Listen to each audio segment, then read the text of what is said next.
In a lot of games, fetch quests are typically disliked, often due to serving as little more than a detour in the game's story without contributing much to the overarching plot or lore of the world.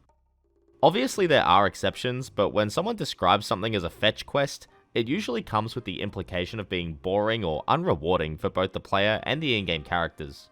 In speedrunning, these are even less desirable. Since the general goal is to go forward as quickly as possible, the kind of fetch quest described, unless it has a very powerful reward, can feel like going sideways for a while. Final Fantasy VIII roadblocks players with a fetch quest of its own when they arrive at General Caraway's mansion in Deling. They're tasked with leaving Deling, heading to the Tomb of the Unknown King to the northeast, retrieving a code, and providing it to the guard to access the mansion. This code is randomly generated with the intention of making this a requirement in the story, so that players couldn't simply find the code in a strategy guide or cheat book or something. For a speedrun, this premise is very frustrating. Progression is very literally on the other side of the guard that you need to give the code to, but you're instructed to turn around and walk away.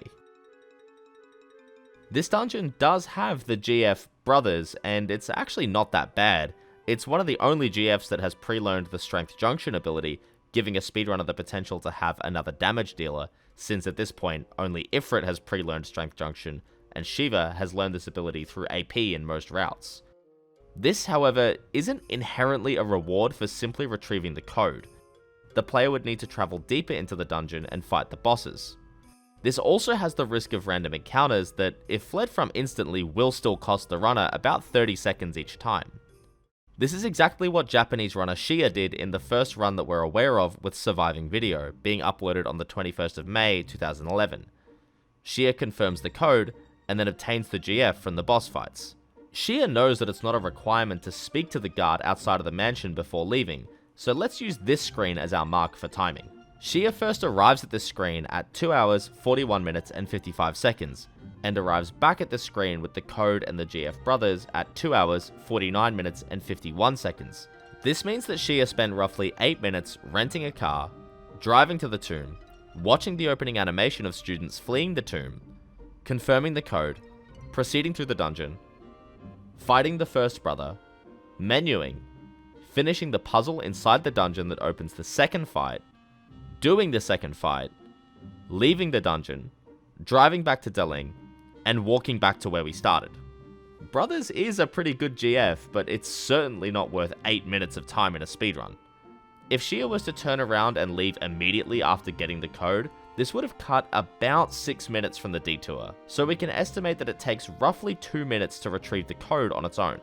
Shia's run finishes Final Fantasy VIII in a time of 9 hours, 22 minutes and 31 seconds, but note that this is JP timing and includes the credits. The Ultimecia kill, where US timing ends, is 8 hours, 58 minutes and 22 seconds.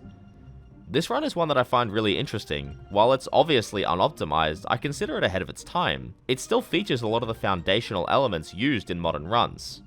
Speaking of modern runs, I should note that these days, Irvine's ammo routing is quite tight, and with the extra shots needed to take out the brothers, the gil to buy this ammo would need to be factored into runs if they continued to take this detour. While there were certainly many other runs done between Shia's and our next example, unfortunately none of them have surviving video, in part thanks to Twitch killing highlight storage. So let's focus on the JP category specifically, with Emanon2525's JP World Record uploaded on the 13th of July 2013. It was possibly found before, but Emanon utilized a new strategy for obtaining the code. For some time, speedrun communities have been aware that hard resetting the PlayStation console will set certain backend values to their default setting. This can be used to normalize encounters in games like Final Fantasy VII and create various manipulations in games such as Digimon World. Around 2013, it was discovered that in Final Fantasy VIII, saving the game and hard resetting the console just before boarding the train to Deling will reset the RNG that determines the Caraway code, giving players the same code every single time. This allowed Emanon to run straight to the mansion guard and give the code immediately. Emanon spent just over 1 minute hard resetting the game to normalize the code, a whopping 7-minute time save over Shia's run, and 1 minute saved over anyone prior who only went to get the code but didn't fight the brothers. As an extra fun fact, even in 2013, Emanon was aware of a smaller optimization here. Since Japanese runs time from the console powering on, Eminon ensured that the memory card was not plugged into the console as the game booted up, since doing so would have increased the console's boot time by about 8 seconds. Eminon booted the game and then plugged the memory card in at some point after. This trick was taught to me by Mythic Dawn a few years ago, but it's so interesting to see that this has been being used for well over a decade. This hard reset option isn't a perfect solution, however. It's still a minute spent, and similar to other Final Fantasy games, this hard reset also reverts the same values that determine random encounters back to their default setting. This may not seem major now, but let's revisit this later. All of this changed though on the 5th of March 2015 when the player Amshagar discovered an interesting way to predict the code while walking to the mansion. Amshagar published a document going over the backend values that determine what the code is and what affects it. The document reveals that the RNG that determines the code is impacted by things like triple triad matches and movement on specific screens. The NPCs around various areas in Deling change based on this RNG, allowing the player to use them to track the code as they approach the mansion. This means that with relatively consistent movement, and by playing the same amount of card games in each run, the runner can use the NPCs on the platform, how many, if any, children are traveling down the escalator at the station exit, if there are passers-by on this screen, and on the final screen, the timing of this NPC entering in relation to the bus. This was packaged with an Excel spreadsheet, where speedrunners could manually filter the data based on the NPCs they saw and predict the code.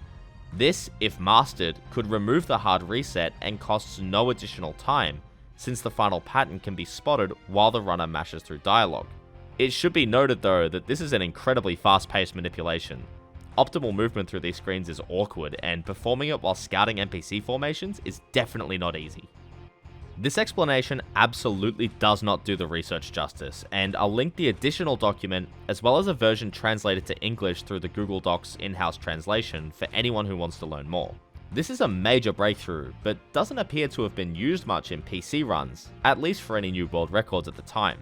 Hard resetting on PC takes way less time than console, only around 15 seconds, so it wasn't quite as necessary to implement this yet. On the 20th of August 2015 though, Japanese runner stiylemagnus appears to have utilized this to save an extra minute in a new world record time of 8 hours, 42 minutes, and 44 seconds on the Japanese console version. The following month though, on the 19th of September 2015, Buge Sensei further refined this caraway code tracking to be done in a way that made it easier, more consistent, and in a section of the game that had no clunky movement to perform at all. This method is still used in world record attempts to this day, and the catalyst to this refined manipulation were the poles that fly by in the window of this cutscene on the train to Deling. Yes, even these poles are impacted by the same backend values as the ones that determine the caraway code. Poles will pass by the window in groups ranging from 0 to 15, with a distinct gap between each group. By counting how many poles are in each group, a spreadsheet can be filtered to decipher the code entirely within this cutscene. This is a significantly easier way to track the code, since the player doesn't need to focus on having good movement while they approach the mansion. They simply hold down during the whole thing so Squall leaves the room as soon as he can, and mash through the dialogue as they filter the code. This would become the standard strategy going forward and lead to even more optimizations. The most important byproduct of this is allowing the player to maintain the values that determine random encounters, so they don't need to power off the console. I have a longer video about this specifically, but in short, encounters aren't technically random in some Final Fantasy games. They're based on values tied directly to the player's movement. Since these values reset to their default positions when the console powers on, consistent movement will lead to consistent encounters. And there would be highly limited step routing potential if the hard reset method continued to be the norm. Step routing is basically a planned set of encounters based on movement that helps to both reduce encounters and manipulate favorable ones throughout a speedrun. Aside from getting the fewest amount of encounters possible, the big payoff for a step route in Final Fantasy VIII is found in the S-Star segment. The lunatic Pandora is flying over S-Star, and the earliest boarding point happens in 5 minutes. This means that anything done within this 5-minute window effectively doesn't even spend a single frame to do, since the player is forced to wait that time anyway. Speedrunners use this time to prepare their party's junction, items, do a final shopping trip, and importantly, they unequip the no encounters ability from Diablos to intentionally get 2 encounters before boarding for a small boost in AP. As far as we know today, getting 2 encounters in S-Star without exceeding that 5-minute window can't be done with a hard reset for the Caraway code. This boost in AP saves time as it allows the runner to learn Pandemona's initiative ability, speeding up the first few propagator fights on the Ragnarok as it guarantees a full ATB bar at the start of battle. It also allows more menuing to be combined into that 5-minute window in S-Star. The propagators are also kind of scary without initiative. They're really fast and deal great damage, so there is a slim chance that the player could game over without this ability, meaning that another safety save is required unless the runner is willing to lose the whole run. Beyond the sheer absurdity of the Caraway code tracking, it's a great example of how a speedrun discovery can lead to optimizations in areas that seem completely unaffected at face value. I am a bit curious about how speedruns of Final Fantasy VIII would look today had players continued to go to the Tomb of the Unknown King and get the Brothers GF, but boy am I glad that the hard work of Amshagar and Buge Sensei saves us 8 minutes of every run. I want to give a special thank you to Awesome Waves and Windows.